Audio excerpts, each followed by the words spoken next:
जे एक वाजता आमची पेट्रोलिंगवरील जे गाडी होती त्यांना एक संशयास्पद वाहन दिसलं। टाटा बोल्ट कंपनीची ती गाडी होती, कार।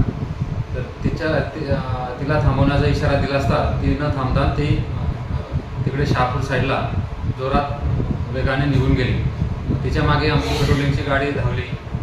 नक्की काय त्या वाहनामध्ये, तर ती गाडी न थांबता अजून अकोला जिल्ह्यामध्ये समोर गेली। तर आम्ही त्याच्यानंतर अकोला कंट्रोलला फोन केला। त्याचबरोबर आम्ही बाळापूर पोलीस स्टेशनला फोन लावला, पातूर पोलीस स्टेशनला फोन लावला। त्यांनी त्या ठिकाणी नाकाबंदी लावली होती गाडीला पकडण्यासाठी। तर आमची पेट्रोलिंगची गाडी आणि ती संशयित जे वाहन होतं, कार, तर त्याच्यामध्ये थोडं अंतर पडल्याने ते नक्की कुठल्या दिशेने गेले तर पुढे आमच्या अंमलदारांना ते समजले नाही। तरीसुद्धा ते वाहनाचा शोध घेत होते। वाहनाचा शोध घेत ही वाडेगावजवळ ही कार त्यांना दिसून आली। टाटा कंपनीची बोल्ट गाडी आहे ती। तर त्याच्यामध्ये एक गाय दिसून आली। तर मग ती गायचा आम्ही फोटो काढून बोरियाडगाव गावातील जे लोक आहेत त्यांना पाठवलं। तर त्यांनी ती गाय ओळखली, ती गाय त्यांची म्हणून त्यांनी सांगितलं। त्यावरून त्या मालकाला त्या ठिकाणी बोलवण्यात आले आणि ती गाय त्यांनी ओळखली।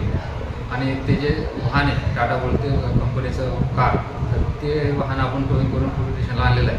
तर जे गायचे जे मालक आहेत त्यांची फिर्याद घेऊन आपण गुन्हा दाखल करत आहोत आणि पुढील जे आरोपींचा आपण शोध घेत आहोत।